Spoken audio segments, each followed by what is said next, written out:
Good morning, everybody. How are you all doing? Sammy, United People's TV. It's Friday.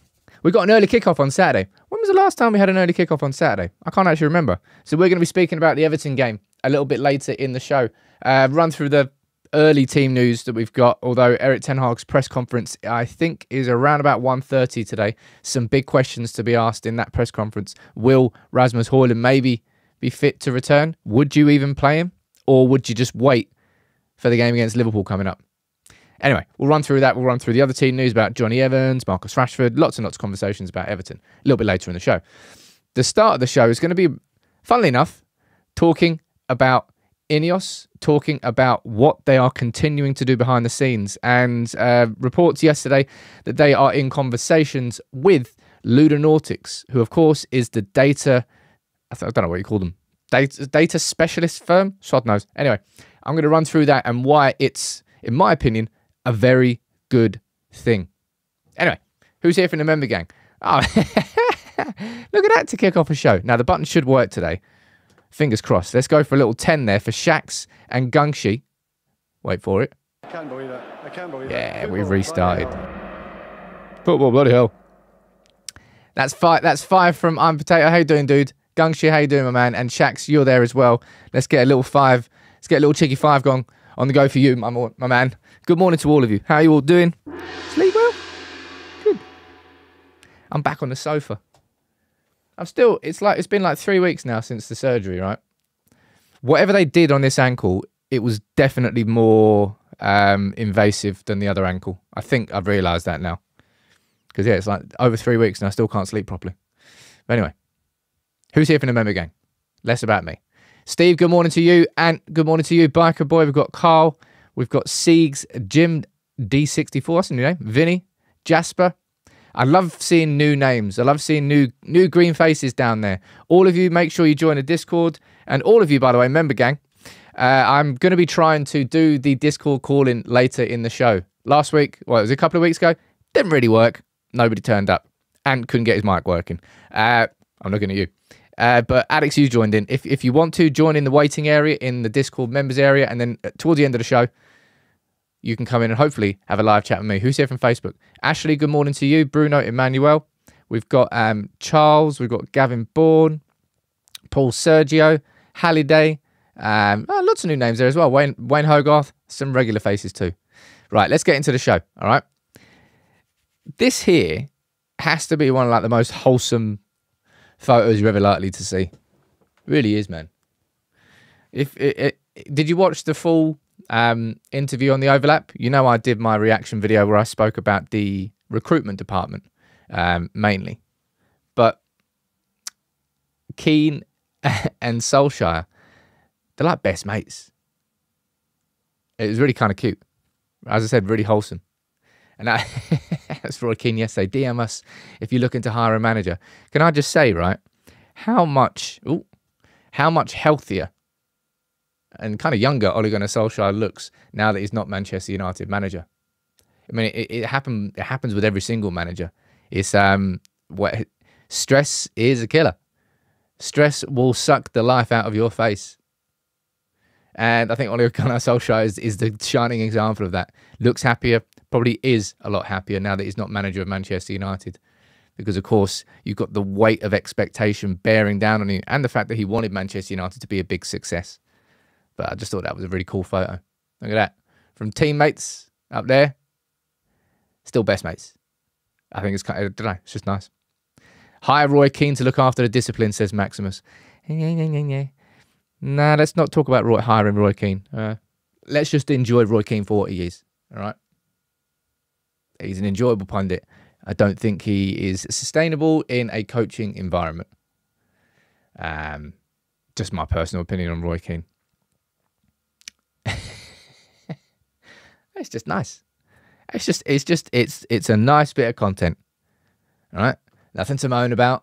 No, nothing to talk about. Manager in, manager out. Nothing to talk about this or that. It's just a nice bit of content. Just enjoy it for what it is. Now, let's Jonesy, you're saying, would you not have him at United? No, I wouldn't have Roy Keane at United. I think this idea that Roy Keane would come in and just be this perfect discipline. I mean, he would be a disciplinarian, all right? That I'm not arguing with, but I don't think it would work. I think Keane would ruffle far too many feathers. Oh, the snowflake generation, this snowflake generation. Yeah, it is, but you have to deal with it. You have to manage it. Just coming in and just bringing in like an old school authoritarian voice, it's not going to all of a sudden make those players, oh, never mind, we got it all wrong. Now we'll listen to him. That just doesn't, I don't think it would work. I think it would do more damage than good. As much as I agree that we need more discipline in the squad. That I won't disagree with, but there's no way I would say Roy Keane should come back to the club in a coaching perspective. I'm not even sure if he would. Actually, Pyro, gifted a membership down there. Thank you very much, dude. I'm not sure if Roy Keane's, well, we all know the exit for Roy. Still doesn't really want to speak about it, does he? I mean, it was horrible. That was, what was the exit that annoyed you the most as a fan? Back in random question here, little sidetrack. Because there was some big exits with Fergie. Fergie and Beckham. Fergie and Stam. Fergie and Keane. And Fergie and... Yeah, you could probably put Van Nistelrooy in that. I think probably for me, it's probably Jaap Stam. Because he was legitimately like the best centre-back in the world when he was at the club, when he left the club.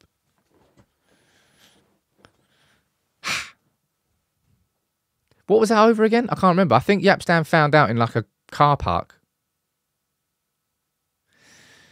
Rube was the hardest, says Beastie. Lots of you saying Jaap Stam down there. Mark Hughes, up there you going old school. Van Nistelrooy was tough as well. But yeah, I reckon probably Jaap Stam just. And the Roy Keane thing was... don't know. Oh, it was over his book. That was what it was. It was over his book. Forgot about that. Anyway, I remember I had one of Matt, big up Matt from the podcast. The podcast will come back at some point, by the way, ladies and gents. I apologise that it's gone. I haven't been able to find a co-host yet. I'll be honest, I haven't really properly been looking. I'm just extremely busy with the live shows we're doing, with the deep dives we're doing, and with the mini documentaries that we've now launched. We've got another one coming out, hopefully later today, on Lisandro Martinez, which I think you'll absolutely love. I wonder if I can pull up famous last words and all that. You know how I love doing this. Let me see if I can pull you up the trailer. I say trailer, the intro. 1 second there. Can I do this? I reckon I might be able to. Let's have a look.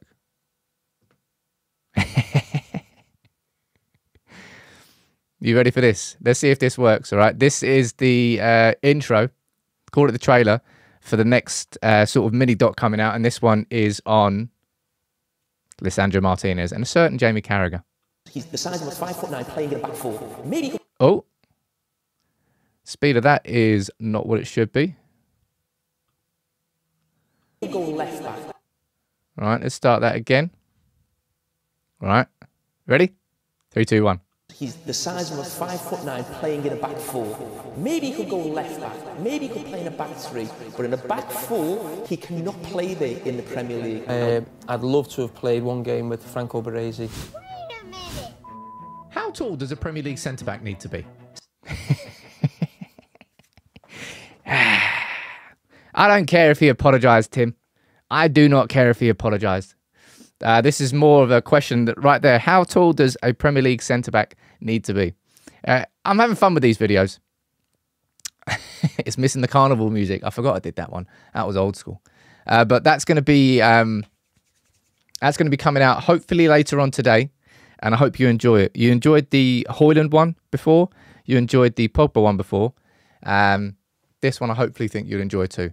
Now let's move on to the main talking point for today's show. 10 minutes in, look at that, bang on 10 minutes, right? Because INEOS. Still, I think United fans are probably now getting frustrated. I can see some frustration. Oh, what's going on? Where's the movement? You know, we got loads of quick movement with Barada, and then what's happening with Ashworth? Nothing's happening there. So Barada, of course, is done, and INEOS have got their man to be our new CEO, right? That one's done. Next up, we've got Ashworth. Truth be told, there hasn't really been much public movement on Ashworth. Now, it doesn't mean that things aren't happening behind the scenes, because we'll all remember that without any updates, randomly, boom, Man United have agreed a deal to sign Omar Barada. Who's Omar Barada? And then everybody started researching, and I did, well, so did I at the same time. Man United could well be getting to the point where they've agreed a compensation package with Dan Ashworth, but it very much is looking like we're going to have to do this summer without Dan Ashworth's involvement. That's not me with inside knowledge or inside information. It's just my interpretation of what I'm seeing. And I don't think he'll be involved in our summer recruitment process, because Newcastle are digging in.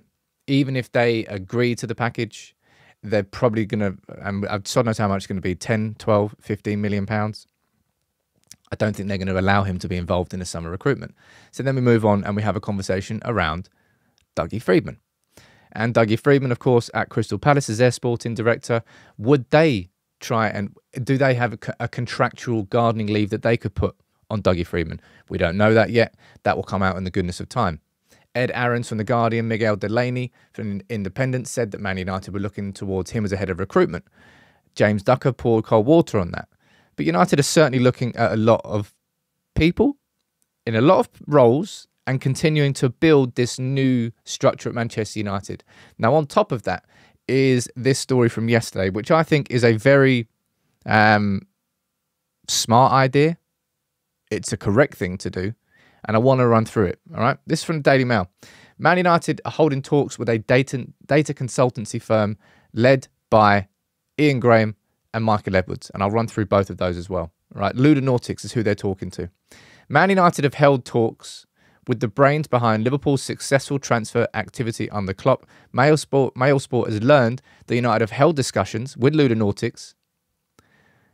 Now, why is that important? And who are they? Right? That's Michael Edwards and Ian Graham.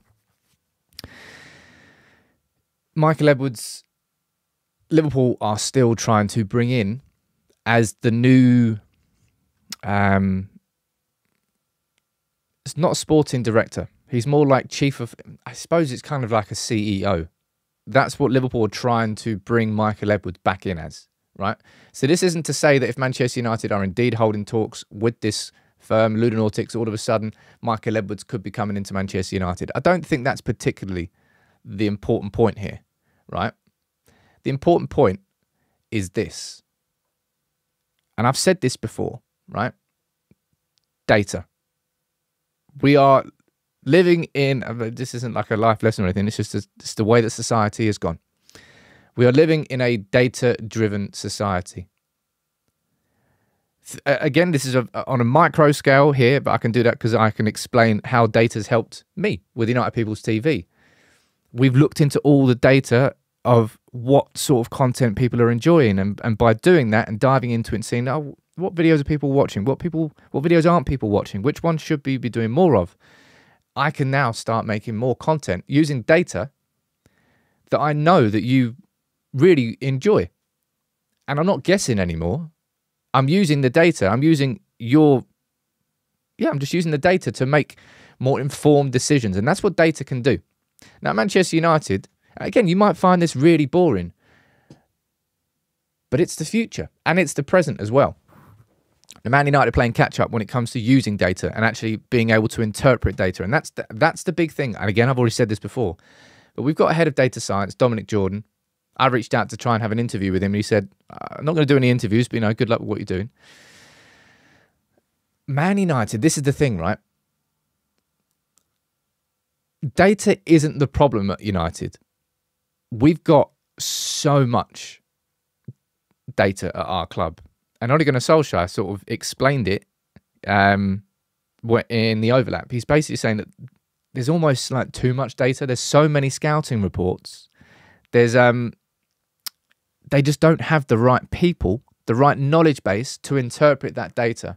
And that's why they've gone to Ludonautics, a little blurb on their website as to what they do. Dedicated to helping sporting organisations improve their decision-making capabilities through access to insightful statistical analysis. right there.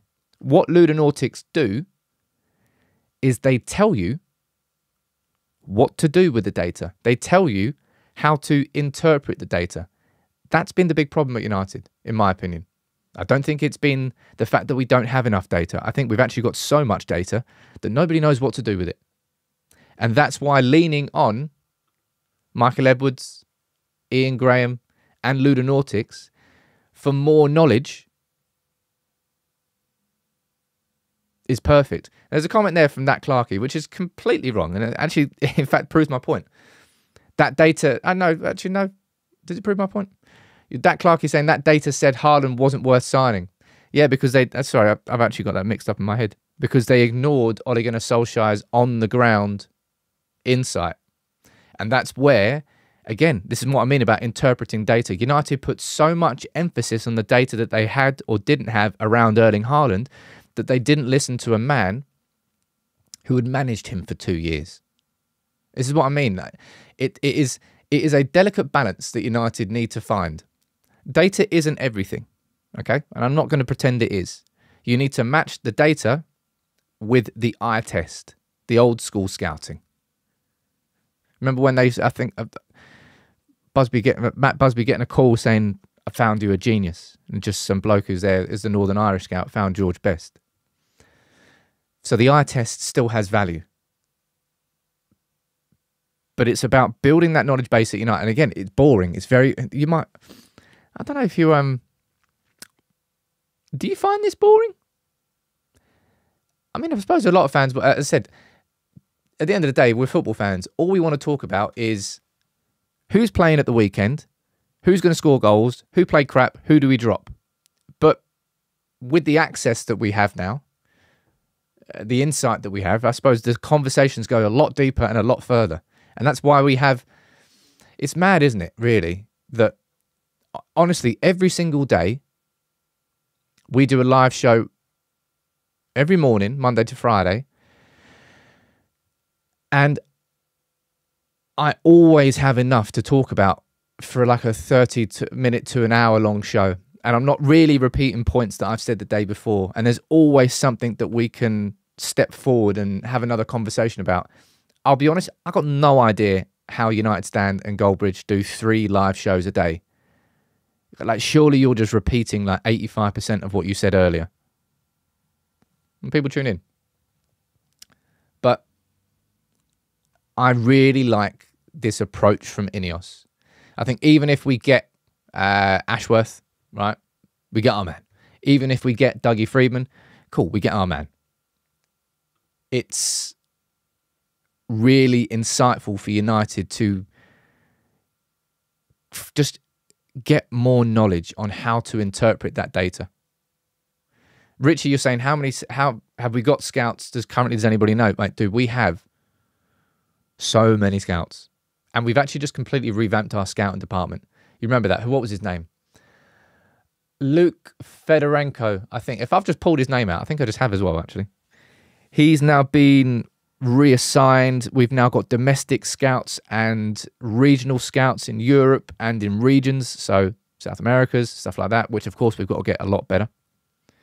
Tardy saying, Sam, how much did Omar cost INEOS? There was no real conversation when it came to Barada about compensation or gardening leave.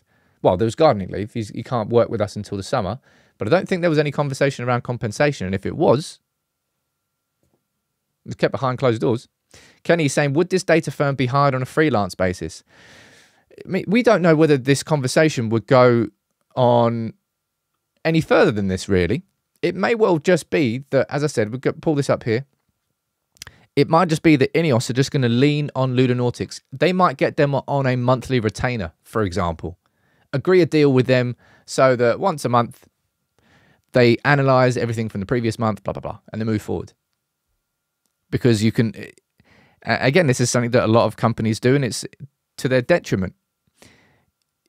You can interpret so much of what you've done correctly and wrong from the month before by looking back, using data, using analysis, saying, right, lessons learned, let's move forward. But you're so busy in the day-to-day that sometimes it's very hard to look backwards in order to look forwards and move forwards at a better pace. Again, it's on a micro scale, But this is a problem I've got in United People's TV because I'm so focused on, I'm like, balls, right, we've got to get the live show done in the morning, recorded video done in the afternoon, we've got to get the short recorded in the morning, we've also got to get the short idea for the next day, so get that done. What about the deep dives? What about the mini documentaries? Oh, shit, the podcast too, forgot about that. Damn, what about merchandise? And all of a sudden, you're spinning like 10 plates at once. And by doing that, you're so head down in the day-to-day of doing it all that you can't then take a step back and go, well, what did we do right and wrong last month? Because if you do that, you start spotting patterns of things you've done. You go, actually, that can make it so much easier going forward. Maybe a little bit boring for a lot of people. I find it quite interesting because not that I see parallels between United People's TV, right, and Manchester United, but I'm trying to make United People's TV the best version of itself that it can be. And I see INEOS doing the same thing at United. Now, the thing is right, this should already be such a core part of our club. And they've tried it internally without having anybody with any actual knowledge of doing it. Because we need to involve more data in recruitment. That's what all the other clubs are doing. And then John Murtaugh's like, oh, okay, right, let's make something called Tracker Man. It's just, I don't know, we'll bring all the scouts in, we'll get all the data, added it into a computer, and it'll look great on paper. And you go, okay, who's going to read that? And you go, I don't really know what to do with it. But let's just go for Casemiro. Solid. So there's no way that you're going to have all that data and all that incredible data about so many players around the world, and then you look at Casemiro as an alternative to Frankie de Jong. That doesn't make any sense at all. It's the complete opposite. There is no way that Casemiro pops up first behind Frankie de Jong if you really have all the data and you can analyze it properly and you can identify an actual alternative. Like that Casemiro just showing you whatever data you got, you're not interpreting it correctly. Hence why leaning on people who know what they're doing, whether it's, I mean, look, their record at Liverpool sort of speaks for itself. I think probably Andy Robertson from Hull will always be held up as one of the best signings they made. What was that, like 6 mil, 7 mil? Don't know. Absolute bargain for what it was. Salah, Mane, Firmino. I mean, they just had a hit streak, an absolute hit streak. Yeah. So I think it's good. I don't think it's going to lead to Michael Edwards coming into Manchester United. Remember, he was getting linked with the sporting director role, I think. A role which he's turned down at Liverpool. He wants actually something higher. I think if Michael Edwards was to be part of United, hypothetically, it would have had to have been in Omar Barada's role as a CEO. So I don't think you're going to be getting him in. I'm going to go down and read some of your comments here. Anthony saying, surely you should be able to filter attributes on the platform depending on what you're looking for in that position. I mean, yeah, it depends how good the platform is that you've built. The hardware behind the software. Not hardware, sorry. But the actual structure of it. How you can absorb that data. How you can funnel that data down. Again, it sounds logical on paper, but we have no idea what United have made. But whatever United have made, it hasn't worked. It has not worked. And it's just, I think I've been doing United People's TV for a long old time now, and we've been bang average as a football club for the entire time. And I can say with complete confidence that the next 5 years we've got ahead are going to be totally different to the 5 years we've just come through. What's happened in the last 5 years at United? That takes us back to 2019. So that's Ollie. Man, that was a cracking season, wasn't it? That was when Rashford, Greenwood and Martial, I think, scored 70 goals. And then, damn.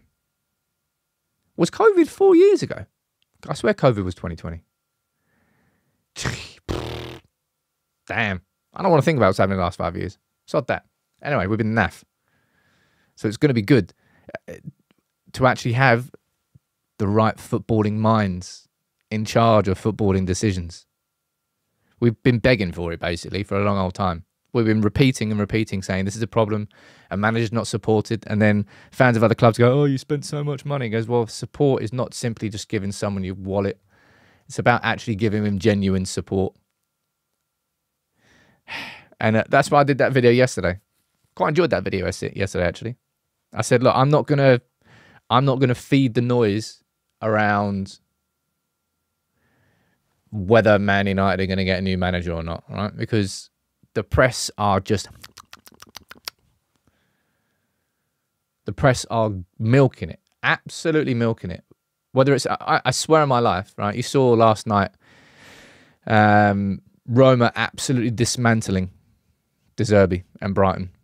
It's almost like Brighton have massively overachieved with their budgets, with everything they've got, with the players they've got. And they're going away against Roma playing Lewis Duncan, Danny Welbeck. And they got steamrolled. Absolutely steamrolled. 4-0. And people now, De Zerbi, no chance. Like, I think he's conceded 3 goals in a row, so like 3 consecutive games. They're having an absolute wobble. Does that make De Zerbi a bad coach? No, it does not. But I reckon De Rossi will get linked to the United job now because they've beaten De Zerbi's Brighton 4-0. Somebody's going to do it. Trust me, somebody's going to do it. So I ran through all of that list of managers yesterday. I think I got to 10. 10 managers who have been linked with the United job in the last 3 weeks, 3-4 weeks. Sod knows. Not that long. It's an absolute merry-go-round. Truth be told, INEOS, they aren't listening to any of that.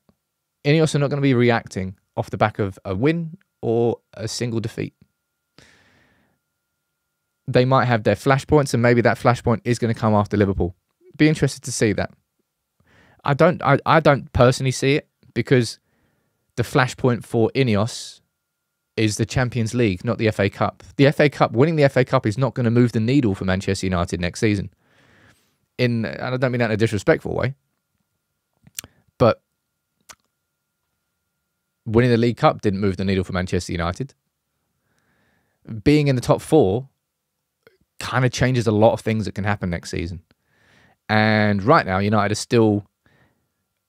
There's more chance that losing to Everton has an impact on if INEOS decide to pull a trigger, rather than the Liverpool game. Because if we lose to Everton and Spurs and Villa win, I think any outside... I don't know what the percentages are. It's not impossible, mathematically, that United get into a Champions League spot, but I don't think Brighton getting spanked by Roma helped, by the way, because I'm pretty sure that it's either going to be an Italian team or an English team getting the extra Champions League spot next season, I think. So them absolutely steamrolling them does not help. Yeah. That's the only video I'm going to do on new managers and the likes until there's something actually concrete. Something from a journalist who I really trust, who's saying Man United are looking at this person, or David Ornstein says something about INEOS looking for a new manager. Until then, I don't think we need to speak about new managers here on United People's TV. It's a waste. As I said, that's what they want. Oh, let's have an argument about De Zerbi and whether he's the right man or not. Let's have an argument about Gareth Southgate. No, what am I fucked? Am I ever going to talk about Gareth Southgate in a United role? No. Anyway, going to go down and read a few of your comments out down here. Yeah, you're saying Italy have got the extra Champions League place already. You're right, actually, Charlie. I think it is. It's Germany and England that are close. I think Serie A is absolutely flying away with it. You're right on that one. Our biggest issue is consistency, says Steve. There are not enough games left to prove Ten Hag can be consistent. Pretty sure if he wins 11 games in a row, that shows consistency. So I think there are enough games. But, I mean, why is it... The question I've got, the question lots of us will have, and I'll speak about Everton next. I've got a little conversation I want to have about Onana too. Why would it all of a sudden change? It would be my question. When you ask about consistency, when you ask about style of play, like, why would the pattern of this season change between now and the end of the season? Because he's had his back against the wall and we switched to a more pragmatic approach. That was when I think we played Burnley away. Remember that? That's when Hannibal played. That was when we had Galatasaray, I think, in the Champions League. And we went more pragmatic, and it started to get results in the league, and then we still crashed out the Champions League because Onana threw the ball in his net 9 times. But I don't really see how the patterns of United's play this season changes from here on in. Just a personal opinion. Unless something dramatically changes with Erik ten Hag's thought process and how these players are being coached and how they're approaching games. Because it's not really about injuries. Martinez isn't going to be back for a while. We know that Shaw's not going to be back for a while. They were back, and even if they were back, they would probably be out a week later. Deviant saying Erik ten Hag is stubborn. I think it's the opposite of that, man. People saying that Erik ten Hag is being stubborn. This dude has changed his system so much at Manchester United because he's at Manchester United. Ten Hag never came to Man United to go away to City to sit in a deep block to try and get a result. That was like a circumstances dictate style of play and approach. So I think it's a complete opposite.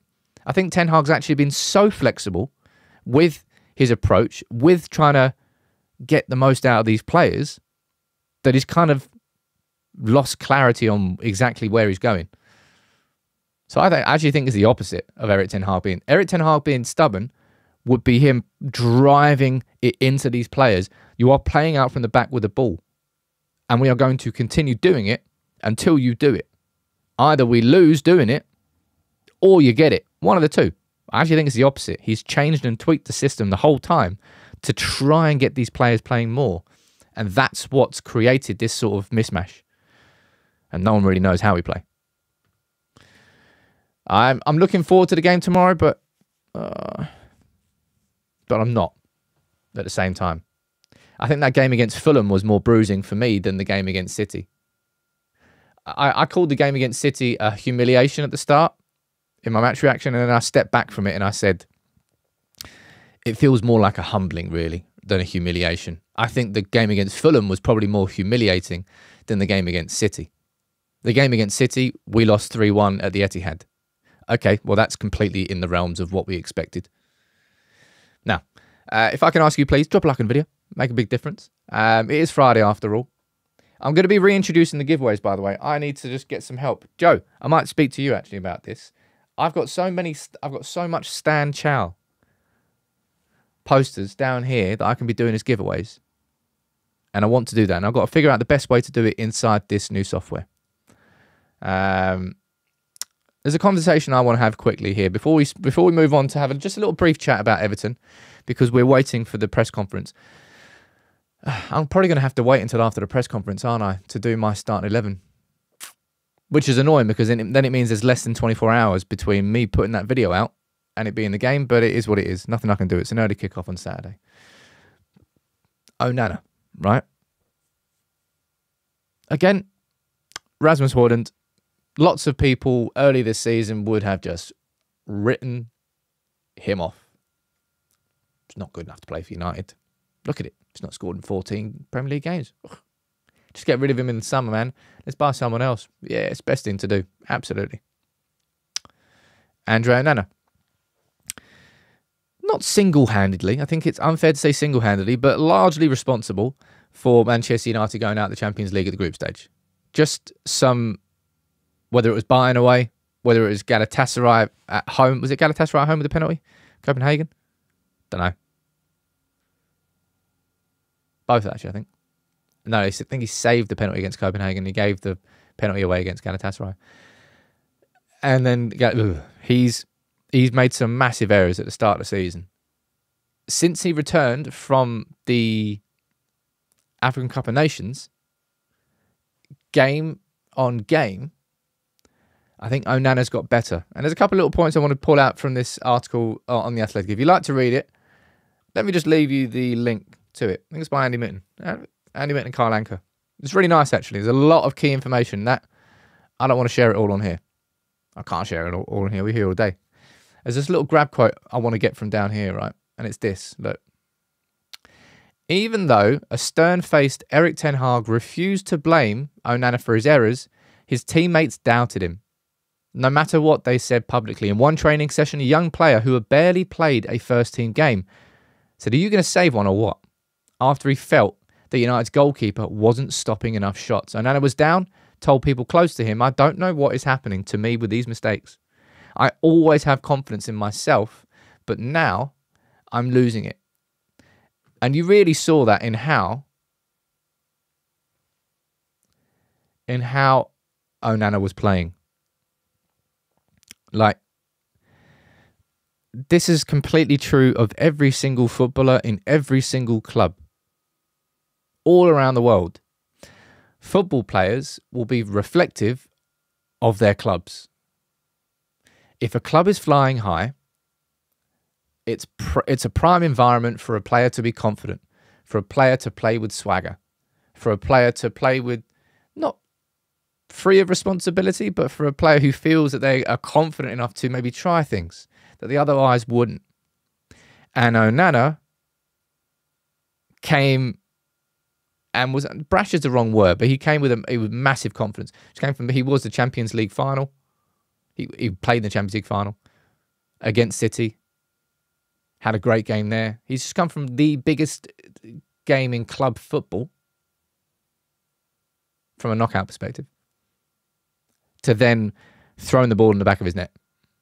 And it all started in pre-season, by the way. You know when he got lobbed? Was that Lons at Old Trafford? When he got lobbed. And he just kind of retracted and went inside.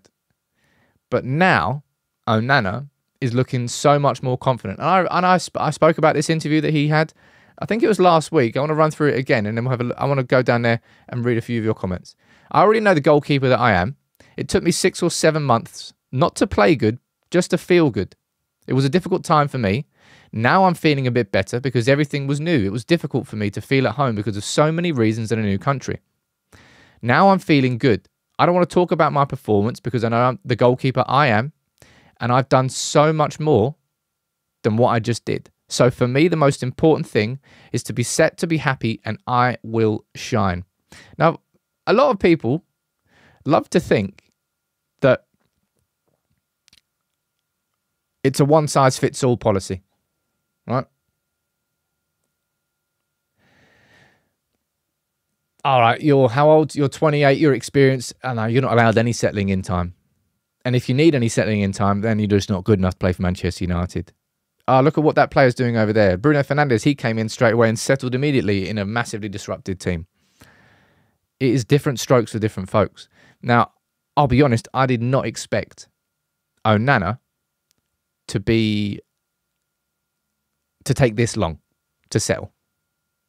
I would have pretty much banked on him because of his experience, because of what he's done before. I would have banked on him settling in quite quickly. But for one reason or another, he didn't. But if you look at the trajectory of Onana now compared to the trajectory of how he started at United, they're two very different looking goalkeepers. And let's be completely honest, and I've said this before, and maybe not everybody wants to hear it and accept it, but Onana was not brought into Manchester United to face 15, 20 shots a game. All right? And I'm telling you, if tomorrow Man United signed Ederson, or if tomorrow Man United signed Alisson, and instead of playing in a team that has 60 to 65% possession every single game, they are going to look worse at United because they're facing so many shots, so many crosses. Onana was not brought in to be that shot-stopping guru. He was brought in because Erik ten Hag wanted Manchester United to become more dominant, to have the ball, to play out from the back with the ball, and that's where the natural strengths of his games come in. And even those have massively faltered. City looked great. His kicks from his hands, long distribution was absolutely bang on. But still, like short passing, I still think there's more. There's still a lot more from Onana. I still think he's probably operating at about 50% capacity in terms of how good he could be. But a lot of people a lot of United fans, as I said, I don't understand how United fans do it, or just in general, any football fan. You write a player off completely, quickly, after a few months, and your mind's made up. Nope, gone, sold, out. Like, as I said, it's the immediacy. It's the way that society goes. Instant gratification. And if I don't get it, then I'm going to write that player off. Every keeper in world football would have looked worse than they actually are if they played for Manchester United in this season so far, facing as many shots as they are facing. Ederson is not a... I'm not saying he's a bad shot stopper, but he would not be... The discourse around him would be different if he was facing 15, 20 shots a game. Same with Ederson. And I hope... I don't really think that's going to change much between now and the end of the season, I'll be honest. I'm still expecting us to concede shots. We're not really changing our style right now. We're not really changing how we're doing. I'm going to go down and read some of your comments here. And you're saying, Sam, we should discuss the fact his errors are exactly the same as De Gea was making. Are they? Ugh. De Gea, man. That whole situation, geez. United handled that badly. Same for the Mason Mount purchase. Sam did highlight before. We should, yeah, well, the money, I think that was a misappropriation of funds, if I'm honest. And I think with more of an overarching vision and someone in control of that, I think that would have been quite easy to spot. Onana's good. Defense isn't good enough, says Humble Joe. Well, yeah. How many centre back partnerships has he played behind? I think he's played behind like somewhere between 15 and 20, I think, so far this season. Man United have just the defense, the defensive setups have been an absolute joke. Absolute joke. Sandman saying his Onana's a little poor in agility. Once he improved, I think he's improved that somewhat actually as well. Let me go through this and see if I can pull up. There's a couple of charts down here which speak about that in terms. I don't know whether I'm going to be able to explain them on screen actually.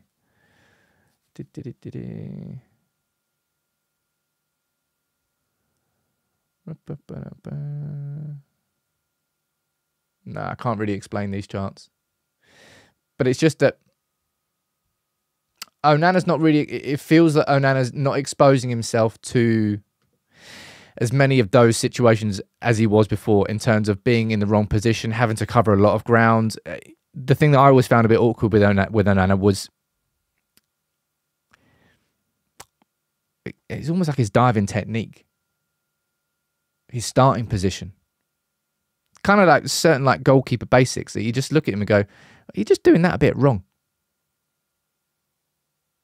Weird. Dan saying, just seeing Onana come for crosses has been something we didn't have for... Oh, man, Dan. Preaching to the choir there. It makes such a difference. It will make United so much more confident at defending set pieces if we actually have a goalkeeper who can come and claim. Just come and give it a punch. Just come and burst through, be physical. Let me see what you're saying on Facebook as well. I think this is an interesting conversation. I backed Onana the whole way through, and I'll be honest, it is always going to be my default as a United fan. I will continue to back my players until I'm proven incorrect, and then I'll say I was wrong, and they move on. But a player will always have my support when they're actually putting in the yards at United. Just a personal opinion. That's how I approach looking at players. The way United treated King David was disgusting. Yeah, our treatment was pretty crap at the end, if I'm being completely honest. I can't disagree with that. The way we handled it, the way that we let him go. Well, letting him go wasn't the wrong thing to do. I don't think De Gea should have. I don't think De Gea deserved a new contract. But the way that they seemingly, and this is only my interpretation of it, but with De Gea, it really felt like United were going to keep him for one more season and sign Harry Kane. And as soon as they realised they couldn't afford Harry Kane, they go, well, never mind. Right, we're not going to sign a striker for that amount of money. Boom, we can afford a goalkeeper now. Right, Dave, sorry, that contract we were offering you. See ya, taking that away. Mate, De Gea still doesn't have a... I like how people say, oh, he's a free agent. No, he's unemployed. Nobody has signed David De Gea. As sad as it is, it's just that's a reflection of his stature currently in the modern game of football. Yeah. Onana, I think if United get a result this weekend, Onana's going to have an important role. And let's speak about it. There's not too much that we can speak about in terms of the game itself. I'll run through, well, the basic team news that we've got. Right, Johnny Evans, of course, went off against City. Rashford went off against City. Maybe they're going to be injury doubts. I'll be honest. Johnny Evans is up there as our best centre-back this season. Give me a 1, 2, 3 in the comments. This will be interesting. 1, 2, 3. Who is your top 3 centre-backs in terms of how they've played this season for United? I'm probably going to go Harry Maguire as our best centre-back. Johnny Evans is our second best centre-back. And Rafa Varane is our third best centre-back. I would love to put Martinez in this conversation, but Martinez hasn't played enough. So I don't think that would be fair. But Johnny Evans has really, really surprised a lot of us. It was probably surprised himself, actually. Maybe I'm being unfair on Varane, actually. I don't know. Let me see what you're saying in the comments. Edwich, you're saying Varane first, Maguire second, Evans third. Ross, you're saying Varane, Maguire, Evans. Pyro, Varane, Maguire, Evans. Jibak, Evans, Maguire, Varane. Ant, you're saying Varane, Evans, Maguire. Maguire, Varane, Evans. I personally think Maguire's got to be number 1. Personally. And you're hearing this from somebody who I really, really slated. Really slated. I slated Harry Maguire more than any other player. He's turned it around. I mean, it doesn't change the fact that I think he should be sold in the summer. If anything, it increases our ability to actually sell him for a very good price. And I still think he should be sold. But at the same time, I think Evan... I'm going to ask this, actually. I'm curious as to know what you think about this. Let's get a poll on the go. Everyone loves a poll, right? 1 more year for Evans? Yes or no? A contract extension for 1 year for Johnny Evans. I apologise to everyone on Facebook. Again, I haven't quite figured out a way to get a poll that's easy to do inside here that goes on both platforms. I think I probably would give Johnny Evans 1 more year, if I'm honest. And I would sign him on a 1 year contract on the premise of what I expected Johnny Evans to be this year. I expected Johnny Evans to be the sort of senior figure who sat there in the background, and if we needed him to play a game here or a game there, then we play him. I didn't expect Manchester United to be playing Evans every single week. Well, not every single week, but far more. And I absolutely can see Johnny Evans, in my mind, staying at Manchester United for 1 more year next season, just being there, happy, just simply happy to be there. And if we need him, we can lean on him in certain games. I think he's a good influence. And I also think he'd then step into a coaching role at Manchester United pretty much straight away. It wouldn't surprise me to see that path for Johnny Evans. And I think he'd be good at it. Whether he go down into an academy role, I've no idea. Of course, his wife, Helen, works for Manchester United, does the podcast, has always been at Manchester United. I personally think 1 more year for Evans. And again, and the reason I'm saying that as well is because of what's happening with centre-backs this summer. Varane, I don't think Manchester United should extend Varane's contract at the terms of what it is, 303 to 350 grand a week. It shouldn't be happening. And neither do I think Varane would accept a wage cut. I think he'll go to Saudi and get his big payoff and end his career. So I think Varane will leave in the summer because of that. So Varane's going. I do think Manchester United should move Harry Maguire on, but maybe he'll stay. Because if Maguire goes and Varane goes and Martinez has hardly been fit this season and Evans is 37, 36, then man, how many centre-backs are you going to possibly sign in one summer? It might just be a case that it's too much to change at once. So therefore, Victor Lindelof as well. I would definitely replace Victor Lindelof. He shouldn't be staying at the club, man. But then what? So in one summer, you're going to let Varane go, sell Maguire, sell Lindelof. So you're going to sign 3 top-level centre-backs? As well as the... That's what I mean. There's a lot going on. I could probably see Maguire staying, if I'm honest. Of all of them, I think there's more chance of Maguire staying than Varane. There's more chance of Maguire staying than Lindelof. Personally, as I'm seeing it right now. Might change. May well change. SS saying getting worried about Martinez could become another Varane. I mean, of course, we're all going to have that fear now because he's had a second injury on top of the injury before. But we can't tell that, right? We can't tell that. But look, what's your prediction for the weekend? All right, I'll get my starting 11 video out after the press conference because I think it's a bit silly of me to do it before it and then all of a sudden find out that Hojlund's not fit and unavailable if I've just had a whole conversation about Hojlund. Take off, you're going down there, you're saying, no way should we be thinking about keeping Maguire, Varane, Evans, Shaw or Lindelof at the club if we want to be serious. Dude, you are not going to get rid, I'm going to read through that list again, in one summer, you are not going to get rid of and replace Maguire, Varane, Evans, Shaw and Lindelof. It's just not going to happen. So you have to prioritise, you have to list it down saying, which do we need to replace first? And I think it's not about replacing Varane, but it's about the fact that I don't think we'll extend, so he'll leave. And I think I would replace Lindelof quicker than I would replace Maguire. Some people down there, I keep Lindelof as a squad player. I don't know. It's interesting. Right, let's see what your predictions are down there. And you're going 3-1 United. It's unusual for you. 3-1 for Jason. 2-1 to Everton, says Taz. That's not very nice. 3-1 says Dan. 2-1 says Robert. 3-0 to Everton, says Ginge. 3-1 United, says that. That seems to be a popular scoreline, 3-1 down there. Saeed, you're saying the same thing as well.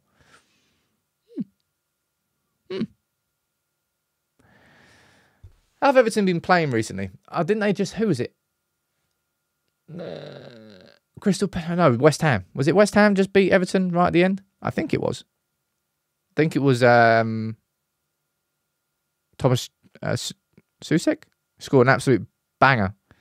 And then Alvarez scored on the counter. I think that's what happened.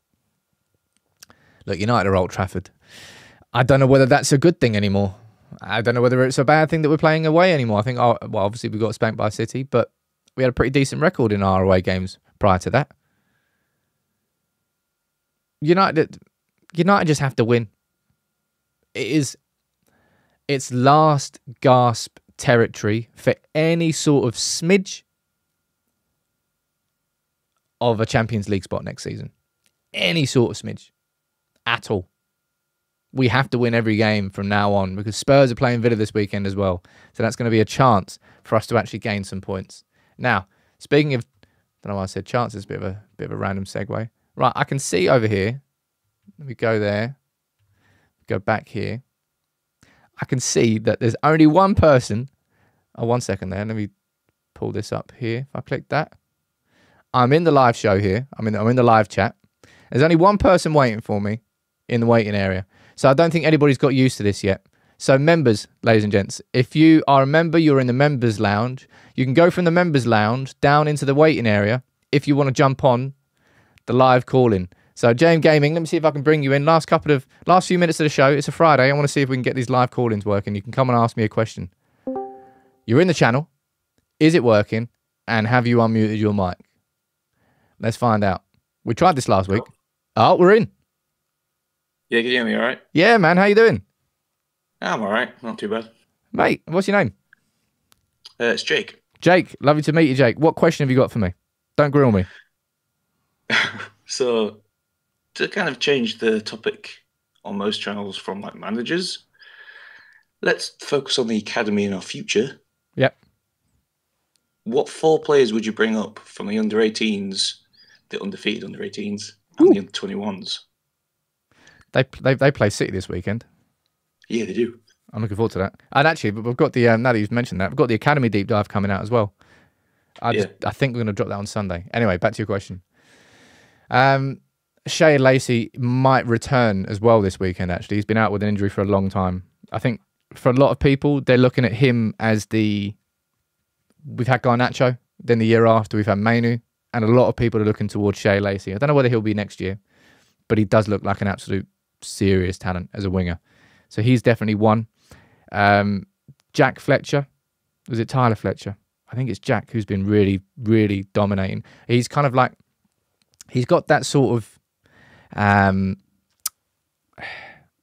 don't know, like, you know how Yaya Toure ran with the ball? Like he's got like a lanky frame, but he's also athletic with the ball at his feet. And that's kind of what you get when you watch, I think it's Jack Fletcher. I might be getting them mixed up. I think it's Jack. He's definitely one. Harry Mass has obviously had an absolute cracking breakthrough season. Obviously, we only signed him from Watford. So there's probably 3 of them.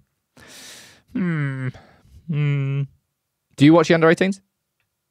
When I can, yeah. If I've named 3 there, what would you name as a 4th? Probably Fitzgerald. Yeah, Jace. He's been looking good too. It's just that under-18s, and that's what I'm going to run through in the video, is there's talent properly throughout that team. Whether it's centre, or you can go to like Louis Jackson in is sort of the centre back, or you can look at Harrison as the goalkeeper. When do the under-18s play City? Is it tomorrow? I think it's just after we play Everton. Is it after the game? I hope so, because I want to watch that. Obviously, Ibrahimov is being mentioned in the comments there. That's another one for sure. But yeah, I would say those. And Gabriel Bianchetti is an interesting one, because I think he's only just come into the first team environment to train. But we've hardly got any strikers at that level, really. There's not that, but there's a lot of goals coming from a lot of different areas with the under-18s, rather than just through a centre forward. Like wingers are scoring, central midfielders are scoring. But yeah, John, you're saying it's 11:30 tomorrow. It's 11:30. That's annoying. Well, I'll get to watch the first half then before the game. But Jake, that was a good question. I like that. Yeah. So everybody, if you, I'll pop you back into the waiting area, Jake. Anyway, big up to you. But that worked really nice. That worked really nice. I apologize if I'm not as clear to everybody as to where this is. So this is the Discord link. All right, you can see the whole Discord set up there. It's beautiful. It's absolutely beautiful. And in the members chat here, this is where all of you, anybody who's members, you can all join in here. Lots of you just been gifted memberships at the start of the show. Go into the members lounge, and then look, you'll get access to the waiting area and the live area here. This is where we do the live shows, the live call-ins, right? So from next week, we'll try and do this every single Friday. And if it works, we can build this, right? We can build this into something that we do maybe every day at the end of the show. That was always my intention, to do it every single day. Thank you, Andy, saying love the new stuff. Looks way better. It does look way better. And yeah, I'm happy with it. Everton tomorrow. I'll leave my prediction for the Start 11 video. It's going to go out around about, that'll probably be out around about 2 o'clock today. Got to leave it late because of the press conference, and it doesn't matter if it's a 12:30 kickoff tomorrow. Thank you all for tuning in. Another great week.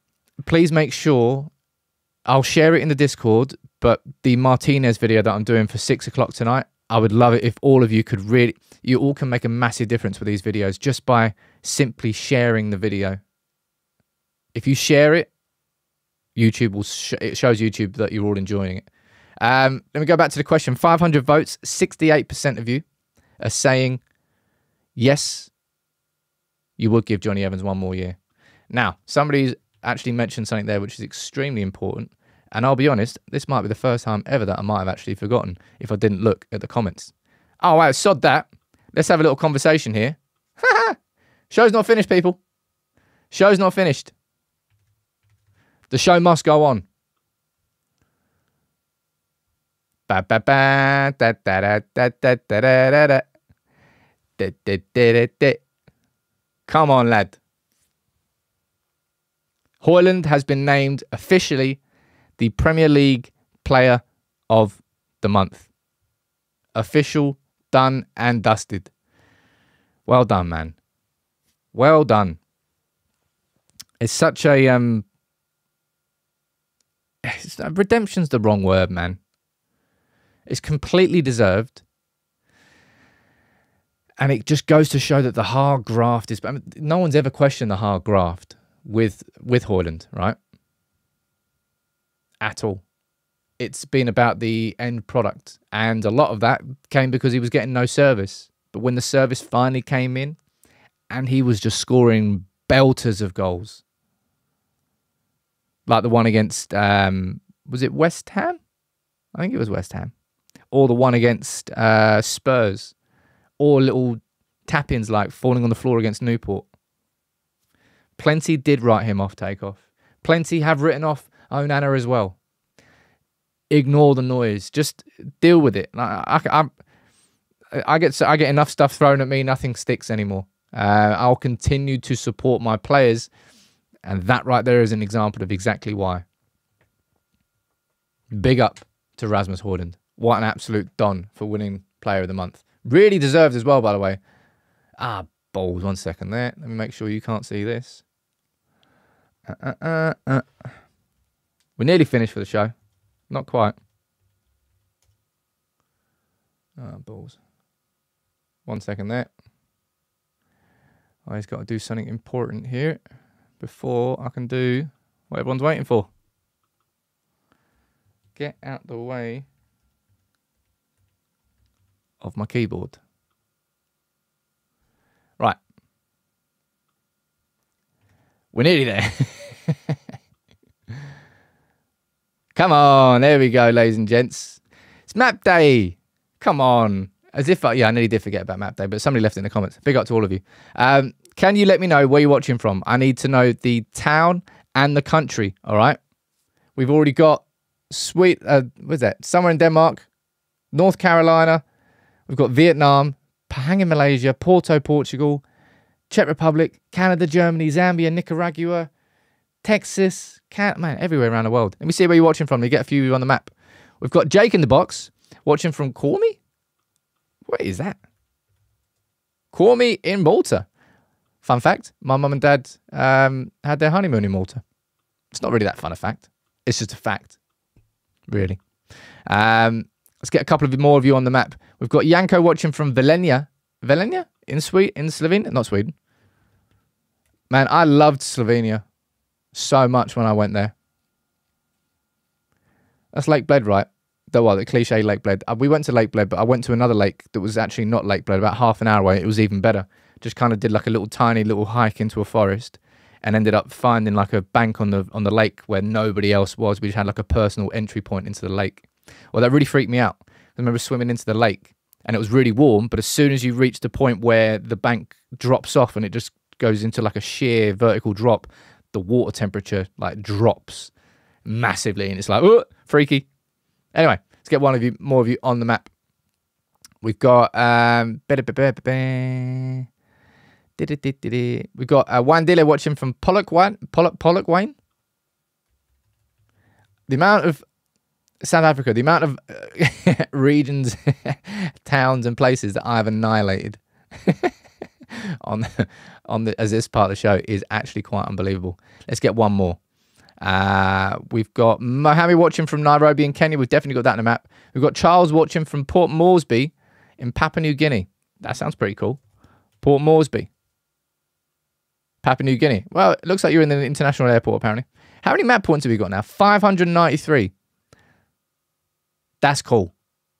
That really is cool, isn't it? Didn't forget the map. Just about. 1 hour and 5 minutes this show. My word, I've been yapping for a long time. Apologies about that. Let's wrap this one up. Thank you all for tuning in for another week on United People's TV. I'll be back here on Monday with a live show. I'll be here at lunchtime today with my starting 11 video. I'll be here later on this evening with a Martinez sort of mini doc, which I think you'll all enjoy. I definitely will. I'll be here tomorrow with the match reaction. Maybe a video on Sunday. We'll decide. Might have a day off. And then we'll be back live on Monday. Big up to all of you. Best community in the world. It really, really is. Hope you enjoyed it. And I'll see you soon.